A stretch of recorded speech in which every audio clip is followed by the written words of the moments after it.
That'll be fine. That'll be ample time. Sure it will. Ready? Okay. Everybody ready? I'll give you 3, 2, 1, about 5 seconds. Okay. 3, 2, 1, go. Ms. Rush, I can't tell you how delighted I was to find out that you were coming to Dallas to do this play, because I had hoped to see you do it in New York, and I just didn't get there at the time that I would have been able to see it.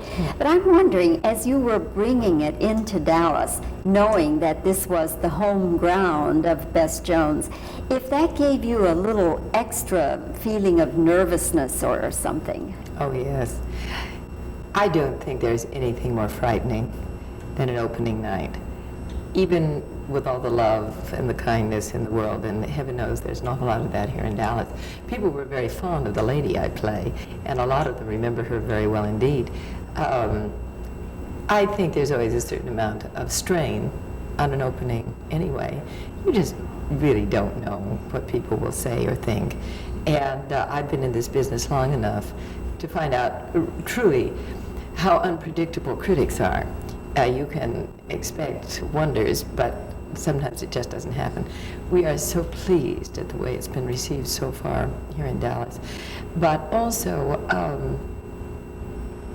the understanding of the audience about this particular lady. She seems to be a lady that they recognize as one of their own. And with all her flaws, she has a great deal of virtue. And she's a quality lady, and she has a great sense of humor. And they really kind of love her and accept her. And I'm so glad to hear that, because in a way she could be rather an unattractive person if you just kind of took her another way. We've tried to balance it. We've tried to make her every woman, just every woman, because who among us is without flaw? And there's certain situations in the play, in fact the play has a great deal of relevance, I think, to almost everybody, particularly in the areas of the relationship of parents and children, or children and parents. I talk to so many men here particularly seem to like this play very much. They've certainly gone out of their way to tell me how much they like it. And so many men have said, we're going to call our mothers tomorrow. I mean, these are grown men who obviously have mothers over 70, and they say, we're going to call our mother tomorrow, because it's made us reassess the relationship, and that's very nice. I think I'm doing a favor for a lot of mothers. They'll have a special Mother's Day for a special you. Mother's Day for this lady of independent means. Betsy really wrote a lovely script, and it is relevant to everybody. I played it very, very successfully in Toronto, and I went back for a return engagement. So they loved it in Canada too. But here in Dallas, of course, we're on home ground, and in the play I mentioned Turtle Creek and Mockingbird Lane and Oak Lawn. First day I was here, we went around and found all those places. It was so much fun. I said, oh, it's Mockingbird Lane. What about the New York audiences? Did they understand it? Oh, yes, and they absolutely loved it. Four people in New York that I know of did not like this play. Unfortunately, they were the four main critics, particularly the man on the New York Times. But he also disliked the book intensely and dismissed it as a nothing. And he said, I remember he called it the so-called bestseller.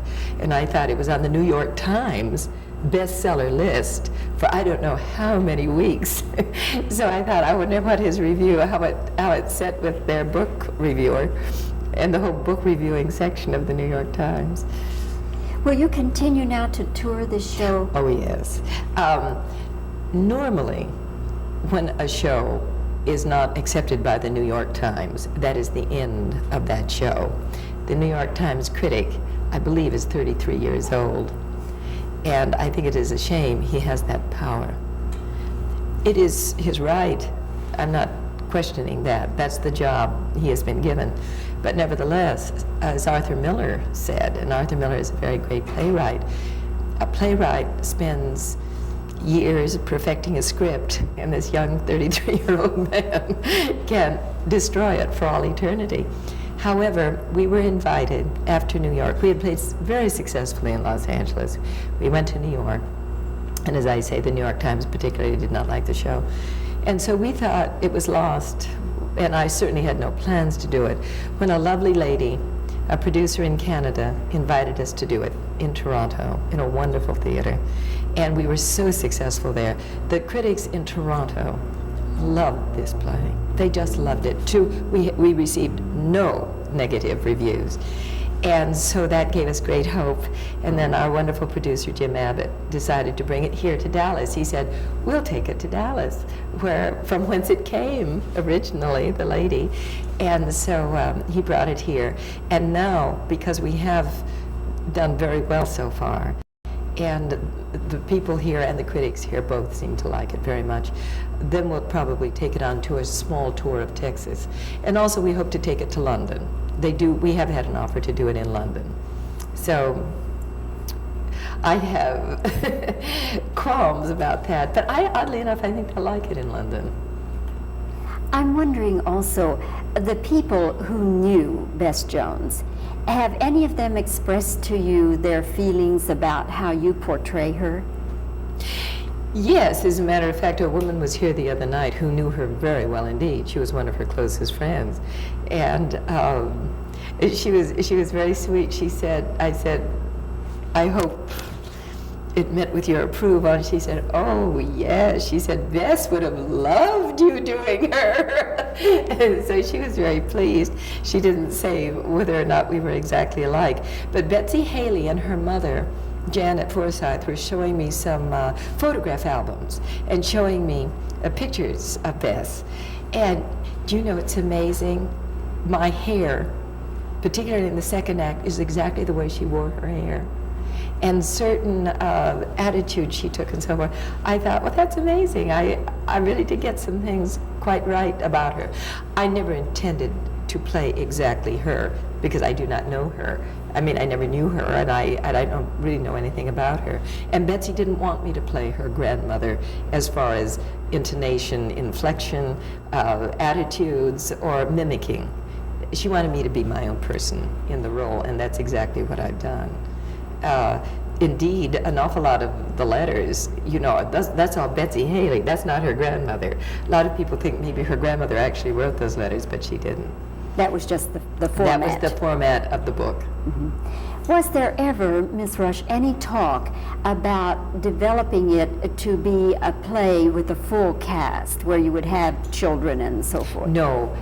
When I went to Betsy anyway, although there was talk about making it into a motion picture, and I think they had Jill Clayburgh in mind to play her.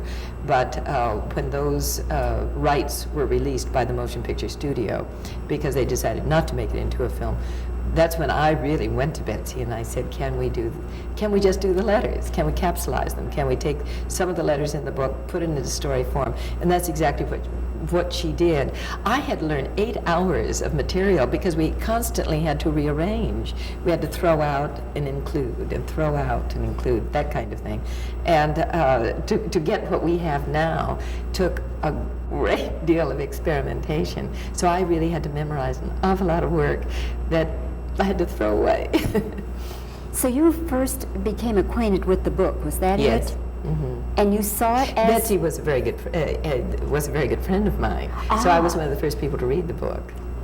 Yeah, but as I say, the motion picture studio bought it hot off the galleys, you know, hot off the printing press, and so I couldn't get the rights for a little while. Well, Miss Rush, thank you so much for giving us this. Thank you. I'm so glad I finally had a chance to meet you. Thank you. He is just an extraordinary costume designer. That is really, it's so lovely, the Well, thank detail and you. everything. And the colorations are, oh, it's just wonderful. It really is. How are we doing, Another 10 Darryl? seconds. Pardon? Another 10 seconds. Okay. Yeah, just look at me. Okay. It has a little bit of a Laura Ashley look to it. Isn't And was that sad about her? She was only 60 years old. I know. And a silly I am accident. so careful about the way I walk downstairs. And David Niven's wife died exactly the same way. Is that how His she first died? wife. She fell down some stairs. Well, and Exactly. then I know a woman who was like 40, who the same thing happened, and people just don't realize. I have another friend who fell down the steps and has racked herself up something horrible. She's probably going to be okay, but she's been suffering pain for 4 months. And the doctor just keeps saying there's nothing you can do. He said, be grateful that you're not worse off. You know, Laura Ashley evidently fell, and they didn't think anything of it. Oh, is that right? You see, she fell, and she was kind of going to work. All of a sudden, she fainted and went into coma. Oh. That's when she died. Is that so she had a cerebral hemorrhage of some kind, I gather, yeah. and they hadn't even realized. And that's sad. Very. Okay. Are we all right, Daryl? Okay. All right. Thank you.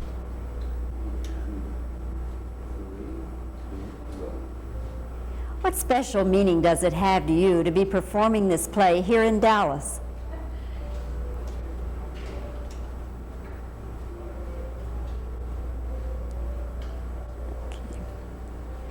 Okay. What kinds of reactions have you had from people who have seen the play and people who knew Bess Jones?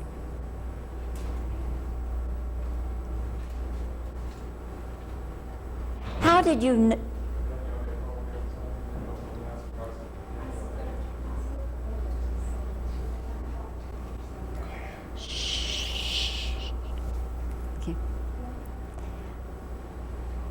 How did you know how to play Bess Jones?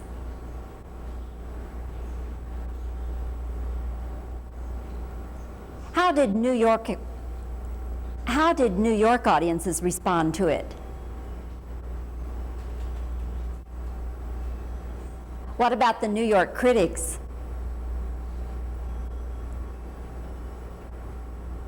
Let's see. Was there ever any talk about doing it with a full cast, you know, the children and everybody?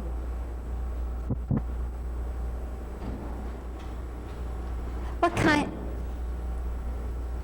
kind of a task was it for you learning to do this?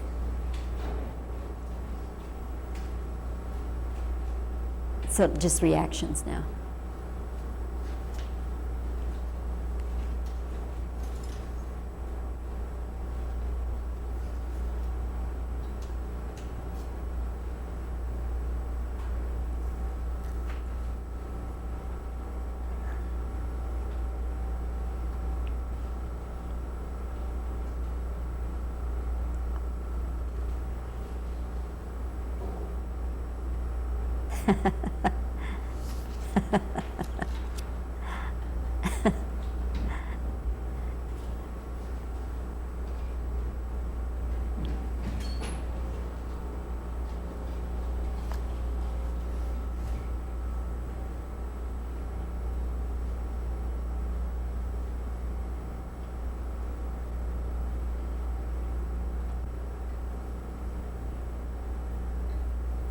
That should do it.